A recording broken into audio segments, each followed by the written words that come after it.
And he was talking about an organization that had brought in AI into their call centers. And as far as the boards and the executive teams go, fantastic. It got 15% efficiency gains and so productivity, and they were absolutely thrilled, because what it did in essence is, instead of the contact center person having to at the end of each call take down the notes, tag it to different key categories for search purposes, etc. AI would obviously record the call, take the note, tag it to everything, do all of that for them. But there's a really important part of a human brain where we actually need those little moments of downtime.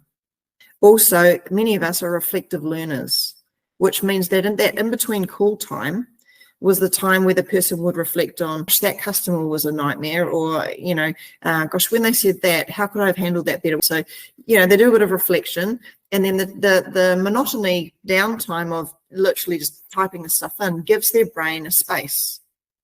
And so when they automated it and that wasn't needed, they literally went from call to call to call to call to call to call, and it burnt out their contact center. Because so that's a kind of a human ethical element around the unintended consequences and the flow down.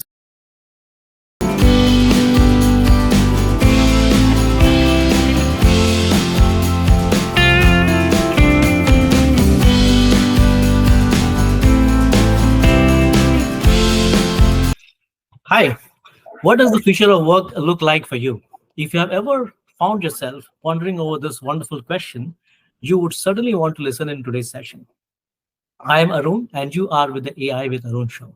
To answer this profound question and many more, I am joined by a very special guest today, Melissa Crawford, who is a future of work strategist and a futurist. Melissa is the founder and director of Tech with Heart, specializing in strategic and foresight consulting in the areas of people, technology, psychology, and futurism. She is a very well-known global keynote speaker and serves on several boards, both in New Zealand and in the US. She has several accolades, including being listed on the HRD hotlist for 2 consecutive years, 2023 and 2024. Melissa, welcome to our show. Thank you so much for having me. That's awesome. So Melissa, let's jump in. So what inspired you to start Tech with Heart? A beautiful name, by the way. And how do you see the vision impacting the future of work? Yeah, it's funny. I get a lot of comments on the name, but it was quite tentative, because Heart is not really a name you see in a lot of in a lot of company titles. But to me, it was bringing together two of my passions. So I'm passionate about people and psychology and behaviors, and I'm passionate about future technologies. And I just believe that the future is about how to optimize the best of both of those.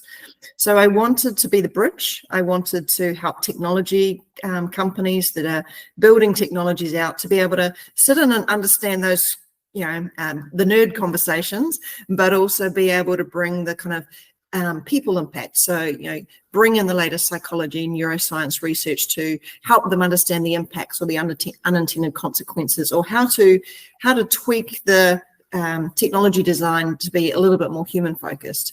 Or likewise, on the people side, there's a lot of people absolutely petrified about future technologies, and I wanted to be that bridge to kind of help them across and understand that there's lots of positives to it, as well as the scary things they hear about in the media, and to kind of step into it, to not be scared, and to add their insights into the mix as well. That's fascinating. So, quick question for you. So, there are organizations who have HR and their technology. And like you said, people are always scared of the technology. People are scared of HR also in some cases. So how do you sort of bridge the gap between these two? Yeah, I just feel like they both have magic that each other needs. So for me, I guess because I've got depth in both, so I've got 2 technology degrees, and then I've also had, 20 years of experience in large corporates running strategic projects, looking at people's psychology, behaviors, and how to impact, large culture changes, etc. So I understand the core of both of them, which I think helps me see the strengths and the magic of both of them. And because I've got credibility in both sides, it means they'll already a bit more open to hearing what I have to say, and to bring in kind of that extra edge. So, I wrote an article earlier in the year, I think it was, around how I think that IT and HR need to become besties, actually, because, they've got a lot to learn from each other.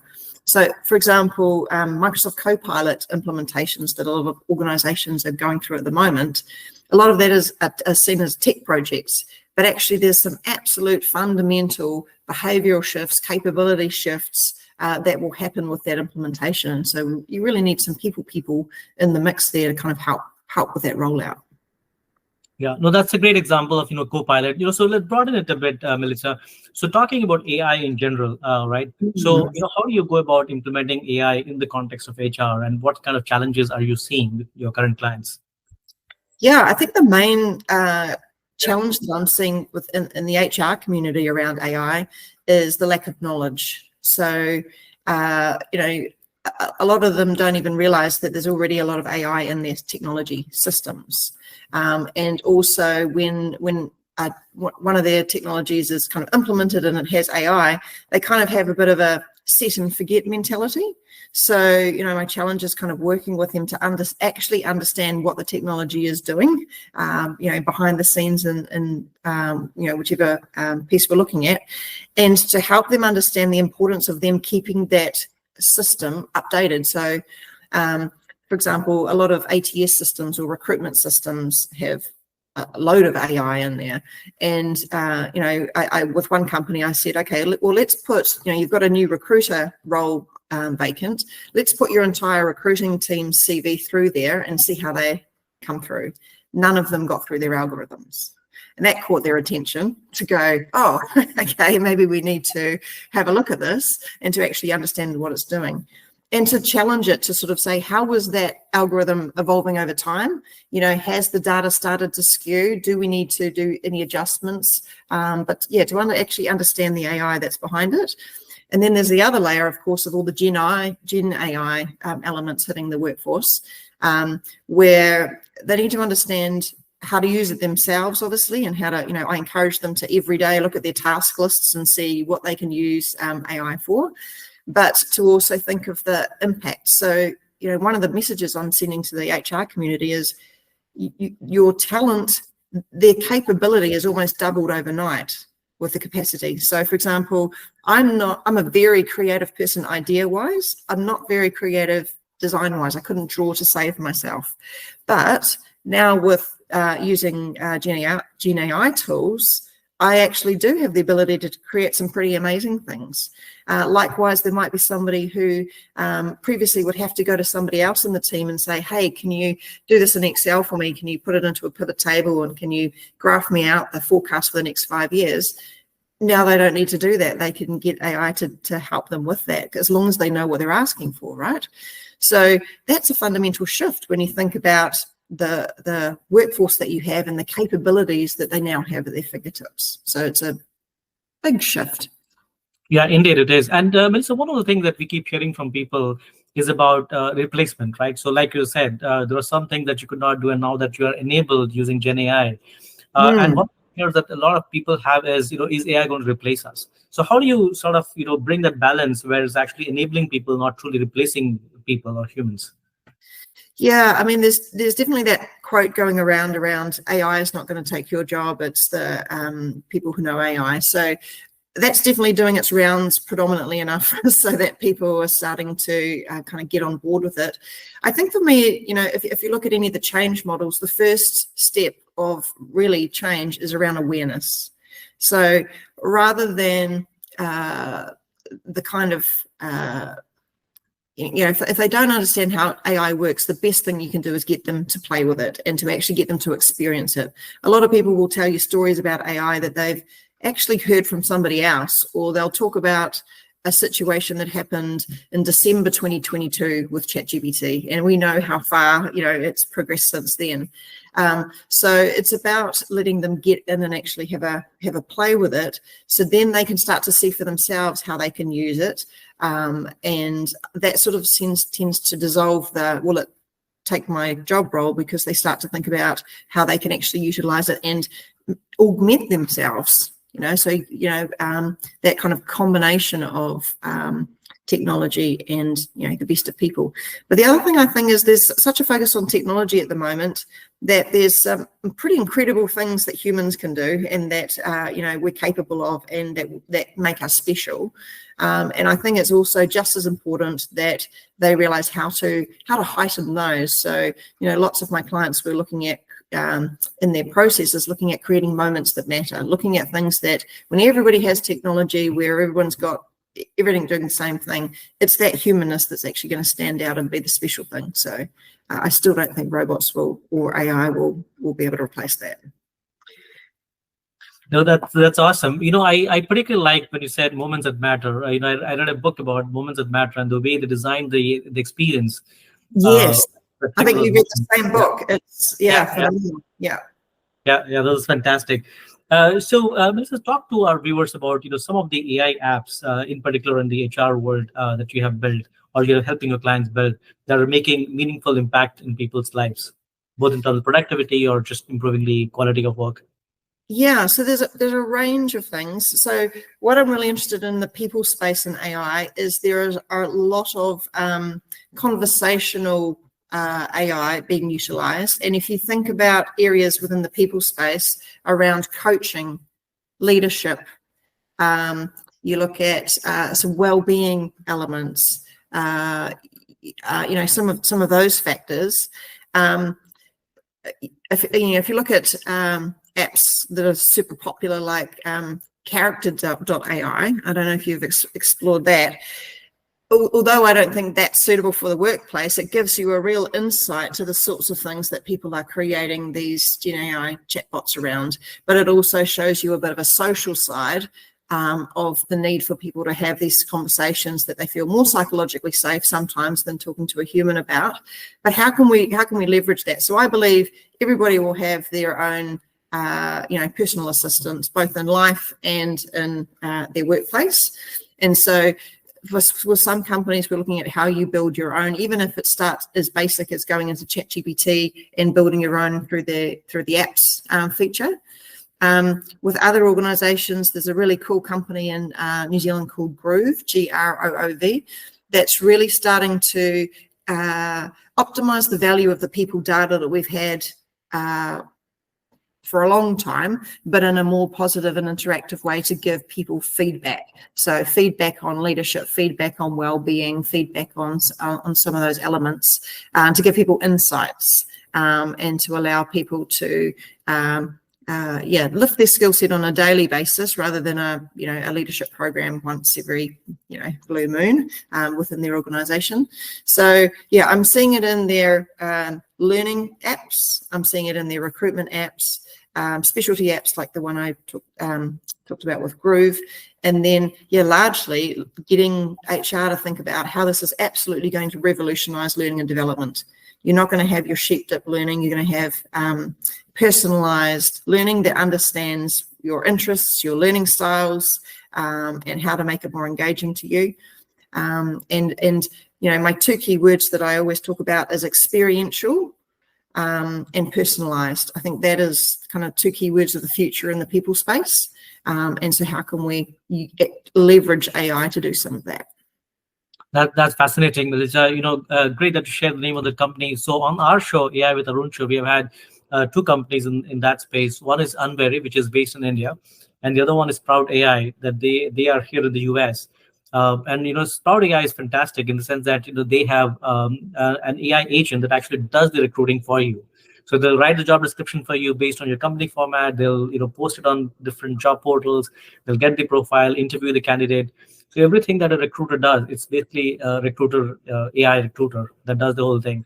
And you basically have, let's say, a very curated set of 5 or 6 or however you want, with all kinds of diversity parameters. So you could, for example, say that for this role, I want to hire, a woman of color. Right? For this one, I want to have a certain diversity. So you could define all those parameters. It still makes the selections. And finally, you have a very curated list in which you as a human could make a decision. So fascinating, discussions and new ideas that we're seeing in the AI world, in particular in AI, in the HR space. Yeah, there's some great things coming into there. And it going back to our earlier conversation, as long as HR people understand the AI that's in the technology that's coming their way, and make sure that they have that responsibility on not just setting and forgetting. Yes, yeah, that's a very important point. And talking about that, right? So ethical considerations is a very important part, right, Melissa? How do you ensure that all the solution that you're providing to your customer, to your clients, how are you thinking about ethical considerations in the world of AI? Yeah, I think that there's a lot of focus on the privacy of data, use of data, transparency of data. So the those ethical components, I think, are almost the first conversations that come up with organizations, and also sometimes the blocker. People are really scared in that space, so that's often up front. I would probably say the other ethical part of it is around the flow-on effects. So, for example, I was at a panel with a number of people the other day, and speaking to a group of psychologists, and we were talking about some of these sorts of conversations. And there was a fantastic example. I think it was even brought up by the CEO of that company group I was talking about before. And he was talking about an organization that had brought in AI into their call centers. And as far as the boards and the executive teams go, fantastic. It got 15% efficiency gains, and so productivity, and they were absolutely thrilled, because what it did in essence is, instead of the contact center person having to at the end of each call take down the notes, tag it to different key categories for search purposes, etc. AI would obviously record the call, take the notes, tag it to everything, do all of that for them. But there's a really important part of a human brain where we actually need those little moments of downtime. Also, many of us are reflective learners, which means that in between call time was the time where the person would reflect on, gosh, that customer was a nightmare, or, gosh, when they said that, how could I have handled that better? What would I do next time if someone says that? Or, gosh, they asked that question, I got a bit stuck, I'm going to make sure I upskill on that. So, they do a bit of reflection, and then the monotony downtime of literally just typing the stuff in gives their brain a space. And so when they automated it and that wasn't needed, they literally went from call to call to call to call to call to call, and it burnt out their contact center. Because so that's a kind of a human ethical element around the unintended consequences and the flow down. So in that project, none of the conversations were about how do humans' brains work? How will that be impacted once this is? What will be the flow-on effects of that? What does that mean when the person doesn't? And they were, and when I asked them, they said, the conversations were around, it'll be great for them. They don't have to do that monotonous typing. But of course, that's just a guess. Whereas what you really want is somebody in there who's really thinking about it from Team Human's perspective. And it doesn't necessarily mean you don't keep the AI in. It means that if you've thought about it, maybe you introduce something else. And maybe you also know from your organization's stats that your connection is down, that there's, engagement is down, that, there's a little bit of burnout. And so maybe that time is pivoted to something else. Maybe it's a conversation with their team leader, or, a human thing. So there's lots of things you can do to balance out. But if you don't understand how humans tick, you can't really optimize the best of technology and the best of people. That's a wonderful, Melissa. I hadn't personally thought about it that way, but a lot of time, especially when you talk about CTOs or people very technology oriented, they talk about AI in the context of productivity. Let's look at how do we improve productivity. But at the human element that you brought in, we talk about human in the center. But that's a wonderful example of how you keep human in the center and make sure that there is mental sanity and not just productivity. Yeah, because if you studied the tone of the conversations, the sentiment of those conversations over time after they took that sort of thing out, I bet you would see quite a shift in that person's ability to, be cheery and, happy on the phone, because it was literally wearing them out over time. Wow. Yeah, that is a great example of keeping the human in the loop and thinking about the human at the center. So no wonder you're a futurist. I understand, why you're a futurist. So let's take a step forward. I was going to say step backward, but then you're a futurist. I got to mind my word that I'm using, which was a word. Yes, I am wearing the T-shirt. Remember, it's all future focused. Yeah, right. So let's talk about this. So what do the futurists do? How do you define what a futurist does? Yeah, so I sort of often I use the term foresight, strategic foresight practitioner and futurist kind of interchange. So I guess I've always been very future focused, and I'm right from a kid watching the Jetsons. I've always really been interested in that sort of space. I'm not a person that dwells in the past, and I'm probably not very good at being in the moment sometimes because I'm always planning. But in that space with my clients, on one side, in my keynotes, for example, I'm always bringing the latest thinking and research across future technologies, people psychology and behaviors, etc., and following different things. So, but in projects, it's actually very data driven. So there's a lot of modeling and data analysis around it because there's loads of different signals. But I guess naturally, I'm attuned to hearing something, reading something, and going, "Oh, that's interesting. I can see how that could correlate to that, or I could see how that could be I'm doing this with my hands because I'm often up at random hours of the morning listening to some webinar. The amount of content that I'm absorbing on a daily basis is pretty amazing because I'm wanting to keep current across people psychology and behaviors, future technologies, foresight trends, future of work trends, and then obviously whatever I'm working on for my clients. So things are in my radar kind of pinging constantly, but it allows me to make interesting connections to say, well, look, I've seen this thing happening in this industry or in this field, and I can absolutely see the flow-on effect of how that's going to come down. But it's really about getting people to look up and look out. And there's a really interesting correlation between foresight and resilience. So if you're already looking up, looking out, preparing, thinking about different scenarios, thinking about how different contexts may roll out for an organization, you're far less surprised when things happen. And you've got, lots of different thought processes that you've gone through that kind of prepare you for how you might deal with different things that might hit your business.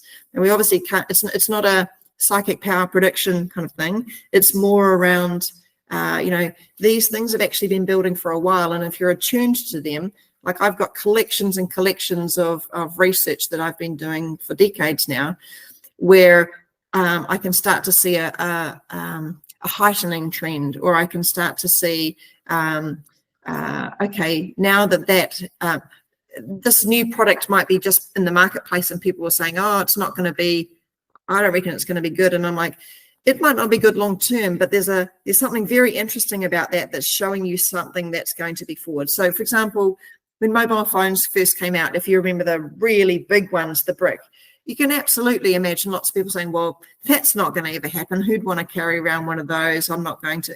And that's the sort of moment where you go, no, not in this form you're not, but it's a very key indicator to the future of where we're going. So that's the sort of things that I look out for. And I guess because I have that unique cross across people, psychology and technology, I bring a different lens to my foresight. So I am looking at environmental factors and economic factors and global factors and, all of your sort of standard strategic touch points, but I'm also really looking at technology trends and psychology trends and how that might intersect for them thinking about, where they want to go as a business. Wow, fantastic. So Melissa, in terms of the workplace by itself, right, you spoke about multiple things in terms of being able to look out and the different hats that you wear. So just in terms of the workplace by itself, how do you see, or what kind of trends do you see, including AI, other technologies, play out in like, let's say 5, 6, 7, 10 years? Oh, okay. So looking out. So do you remember those conversations around BYOD, bring your own device? Do you remember when that sort of started to hit? Yes. So I was talking to some people yesterday, and I was like, okay, so how would your workforce be prepared if someone wants to bring their personal robot to work? I see a point of, just like at the moment we've got the, phones with AI in it, but I think phones are cumbersome. At some point, we're not going to have those. It'll be something much more accessible to us. My bet is on some kind of little diamante type thing on the side of your head that brings a little laser screen down. That would be sort of less intrusive. But you will have that at your fingertips, but you will also have, you'll already have robots in your home. So why would you not want to bring that assistant to the workplace? So that's just something that amuses me to think about. How well is your workplace designed for people to bring their robots in with them, and how would that be a little bit of a divide? Just like earlier on, people were bringing their iPads in, and not everybody could afford to have iPads, and not everybody had them, right? So what happens when Barry wants to bring his robot in, but Peter doesn't have a robot and thinks that that's unfair? So I think there's some really interesting things happening in that space. The other thing that I think about is, if you remember the Minority Report movie, and remember that screen where he was kind of moving things around with his hands. Yeah. So I almost see that sort of thing for work. So I really don't see a future of you have this job, that's this job description, and you work in this one thing. I mean, even me, for example, if I was to apply for a role in a company using standard recruitment platforms, often one of the first drop-down arrows will say, which department do you want to roll in? And I would have to choose between the people department and the technology department. And if I do that, I'm already halving half of my skill set, right? And so I don't see that in the future you are sort of so pigeonholed like that. I see that I might be able to pick up different pieces of work depending on what's required by that organization. And I also don't see that people would necessarily work for one company either. So, somebody might have multiple passions and be allowed to explore those through working for different organizations. So that completely changes companies' focus on benefits and their focus on, talent and their the way they perceive that an employee is theirs. But actually there'd be lots of positives to a person being able to align closer to their purpose. There's so much research on the benefit to an organization and an individual if they can align to their purpose. And we all know that we do parts, working in corporates, you have part of a role that isn't your favorite part, and other parts that you just thrive doing. And yet there'll be somebody else who the bit you don't like is actually the bit that they thrive doing. So it would allow people to work in those sort of passion spots, which I think would be great for productivity and engagement and well-being. So yeah, flexibility of the types of roles, the whole personal AI. And I think there's a fascinating shift happening in organizations at the moment that I also think is being underestimated, is that previously companies would put in technologies and they would reap the benefits of the productivity and efficiency gains of that system that they put in. Whereas now there's a really interesting shift where individuals are figuring out how to use AI, how to use it efficiently, and how to use it for themselves. And depending on how that organization has treated them over the last few years, they may or they may not let the company know that they figured out how to do things in less time. Because in my experience, a lot of companies, if they find out somebody's managing to do their work in half the time, they want to either give them more work, they either want to pay them less money, cut their hours, or give them a disciplinary for why haven't you, what have you been doing with the other time? So none of which encourages innovation, none of which encourages a growth mindset where people would want to be sharing the knowledge that they learned. And so there's a lot of kind of undercover for the people that are figuring out how to use this. And I think that's a really interesting power dynamic shift in an organization. And if a company has been, making redundancies and the teams have had to pick up 3 people's work, they see it as a bit of a payback balance for the hard work and the extra hours that they've been slogging through. So I think companies will have to navigate that, because even if the company has a no AI policy, we know people are using it. And so I also think companies need to be really smart and think through what sort of culture do we want to have around future technologies, AI, but also others coming. because the messages that you send, whether you shut things down, whether you're encouraging it, or whether you're oh no, we're not hiring that person because we know that they use ChatGPT to create their cover letter. Okay, that's interesting. Whereas another company might say to somebody in an interview, did you use AI in your recruitment process? And if they say yes, then they say fantastic, because that's the type of people we want to employ, is people that know the latest tools, know how to harness them, and can, obviously, I can see you've made adjustments, so clearly you know how to use the best of both. But then in another job, they might say, yes, I did use it, and the person say, well, sorry, we're not hiring you. We don't hire people that cheat with ChatGPT. And I'm like, have you ever looked at a CV and said, sorry, we're not going to hire you. We believe you may have used spell check and grammar check. Or sorry, we one of our analysts, we're going to fire them because I don't believe they did the maths in their head. I think they did it using a calculator or Excel. These are tools. These are foundational tools that empower us now, and it's just a different world. And I think companies haven't quite thought how to navigate that. There are some fantastic examples I've heard of leaders who, in their team meetings, will say, hey, Aaron, what AI tools have you been using this week? Oh, that's awesome. I haven't used that one. I'll take a note. I'll have a bit of a play with it. What's the best thing you've managed to get it to do? Oh, awesome. And so you're actually sharing, and it's encouraged, and that sets a very different scene. And I think that's the sort of thing companies are going to have to think about.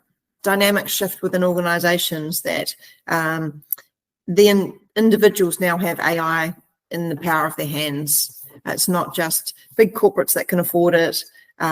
Anyone can utilize it. You spoke about the individual dynamics would change. People probably have their own personal AI agents at work and in their personal life.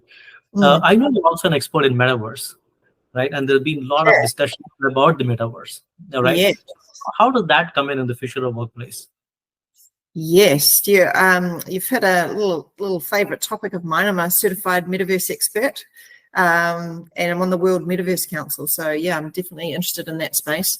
I started getting into that space a few years ago because, again, I saw the potential for it. So if you think about COVID times, where we were having these back-to-back kind of online meetings in this kind of space, some companies that were already using Metaverse technology were able to bring their people into those environments and have them connect in a way that's much more engaging and much more, to my point before, experiential, which I think is really the future. So there are companies using it for inductions. They're using it for learning and development. They're using it for recruitment. So, imagine recruiting in there in the metaverse and having a neutral avatar to reduce bias, so that everybody looks all the avatars are the same coming in for the interview process, so you're not judged on that. And let's just say your metaverse is a digital twin replica of your building, your company. So the person does their virtual interview through your metaverse, and then when they arrive for their first day, if they happen to be coming into an office, they kind of have a familiarity. They're like, oh, I've kind of been here before, and you kind of know your way around because you can make it a complete replica. But I think also you've got to think about the next generation coming through. This is not going to be foreign territory. We kind of have digital natives, like the younger generation, and what we call digital immigrants, where we've had to kind of have those kind of translations of different technologies throughout life. But the digital natives coming through, they're playing in these what I call kind of baby metaverses on their way through. So this is going to be natural territory. And for gamers, if you look at the money spent in esports, right?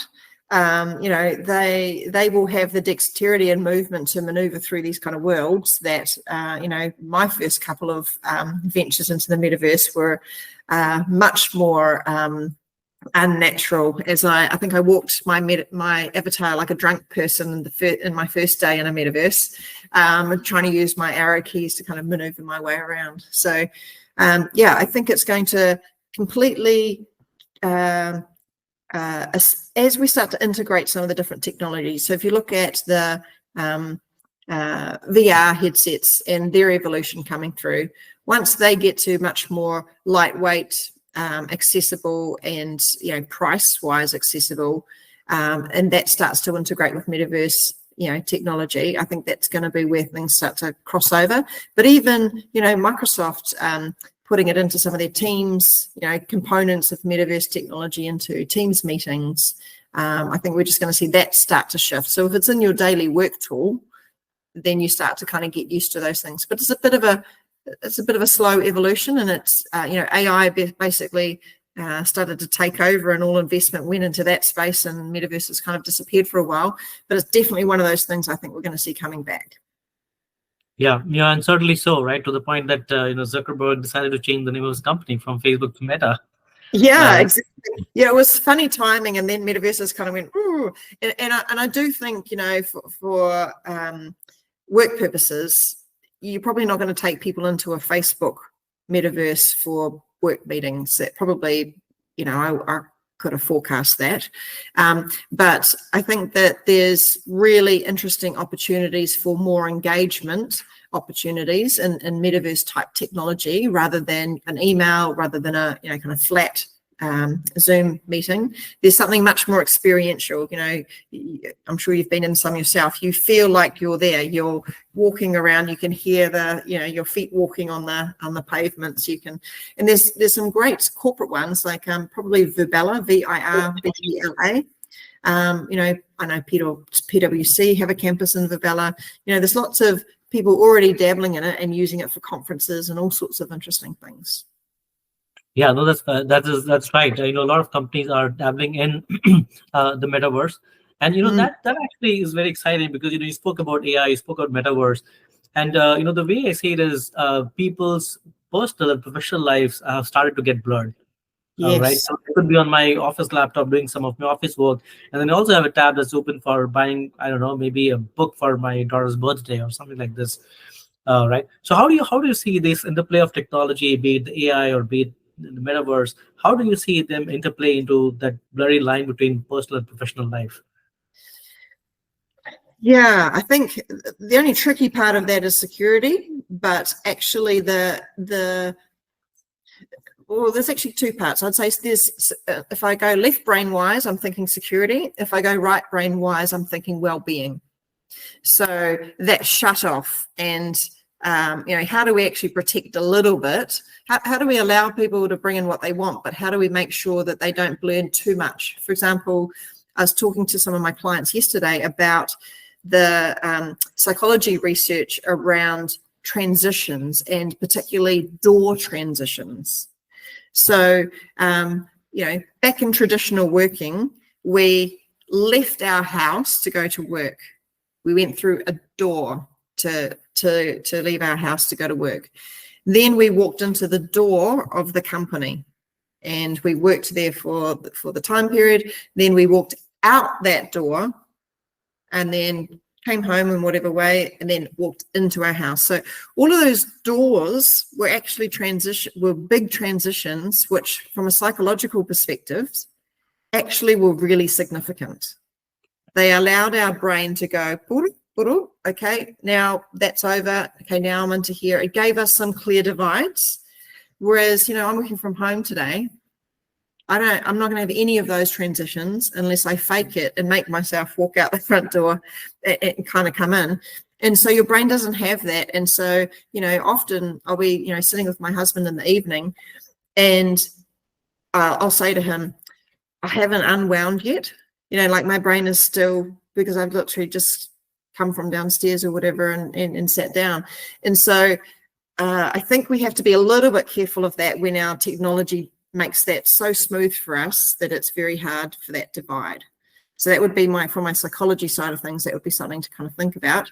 But I think that, at the moment if I, use my phone example, I'm having to navigate through apps. I'm having to go into this, that, the other. That's going to disappear, where I can, kind of just talk to it, tell it what I want, and it will do the navigation for me and do the jumping for me, and likewise into my work things. The keyboard and the mouse are two of the biggest barriers for productivity and efficiencies. I think that's going to go. So, moving to, if I jumped more to the future, to, brain-computer interface technologies. So we're either going to be talking to it, thinking what we want it to do, all of those sorts of things. And that's of course going to mean that we can flow through those things more easily. Yeah, those are fascinating topics, and I guess you could go on forever. Yeah, exactly. Yeah.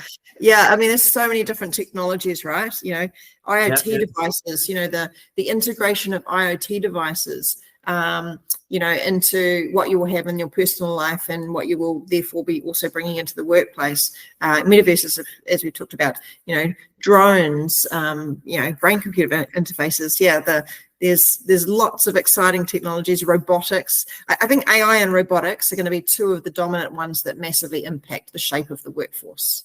And I think leaders, when I talk to leaders about preparing for the future, I talk to them about how the more skills they can build on understanding how to optimize the best of technology. So what's relevant to their industry, what's relevant to their roles, what's relevant to, their particular pieces of work, and how to actually understand more around how people tick and psychology and behaviors. Because I think as we progress, they are going to be managing a team where half of it is of a digital nature, whether it's robots, whether it's drones, whether it's robotic processes, whether it's AI, etc., and half people. And they're going to need to figure out how to, optimize the best of the two of those. So, we've got some interesting times coming. Yeah, those are, very difficult questions to solve for executives on how do you design a hybrid workforce, which combines of and digital labor. Yes, exactly. Yeah. So that's fascinating discussion, Melissa. So we come to the last round of our show, which is the rapid fire round. I'll ask you a list of questions, and we'll take it from there. Yep. Okay, great. Alrighty. So here comes the first one. So ChatGPT or Google Gemini or Claude, if you could use one for the rest of your life, what would it be? Oh, that's hard because who knows what it will look like in the future. But for now, ChatGPT, because that's the one that I would use the most. All right. So my second one, what is the most overrated AI trend that you see right now? Oh, this is going to be very controversial, but I would say prompt engineering.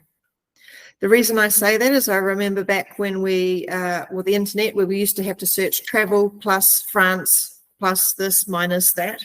And then it evolved. I think that's going to evolve really quickly. And so I think that's just a crossover trend for now. Okay, interesting. The third one, in one sentence, how would you define the future of AI in your field? So I know that you're a specialist in multiple fields, right? So yes. you ready? Yeah.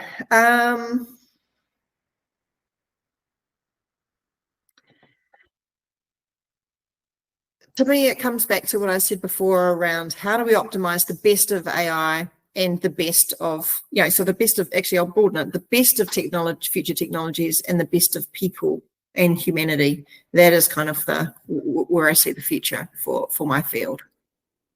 Awesome. The next one, what is the one AI skill that you think everybody should learn today in order to be prepared for tomorrow?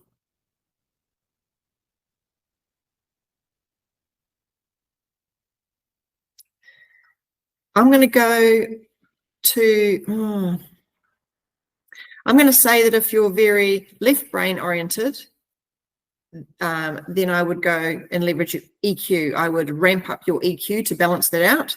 I would say if you're very right brain oriented, I would upgrade your digital skills. So depending on where your strengths is, I would optimize the other because there's possibly a blind spot on how significant the other side will be for you. Wow, beautiful answer. Love it.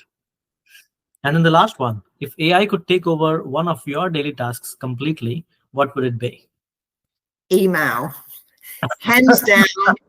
Hands down. It's the less joyous, most annoying. Dealing with some of that stuff for me. Absolutely. Yeah, you're right. Have you tried either Gemini or any of those apps which help you? Google Gemini for the Google Workspace. I think for the moment, I'm probably too much of a control freak that I want to make sure, and particularly, I guess, for my brand, for my business, that I want to make sure that I deal with it, and also the style of how I reply to emails and things like that. I like to, tick with heart. So the heart element's kind of important. So until I can do my humor and it can do my add that care factor in. But certainly, I think it's get to the point of definitely clearing out the junk elements that I don't need in there. A lot of the times, things in my inbox are from things that I subscribe to around the latest trends around all sorts of things, and so often my inbox is a 60-page report, white paper report on this, or a 180 trend report on this and that. So it's a lot of reading. So I'm definitely using AI to help me quickly kind of summarize some of those things. But yeah, as for the more personal mails, I think I would still, and that's the part probably, that's the bit I do like. It's the other bits I probably need the help with. I'm one of these people that would die having an inbox with thousands of emails in there. I like to, keep it nice and clear. So definitely need AI to help me with that. Yeah, that's fascinating. So that was the last question we had, Melissa, and that brings us toward the end of the show.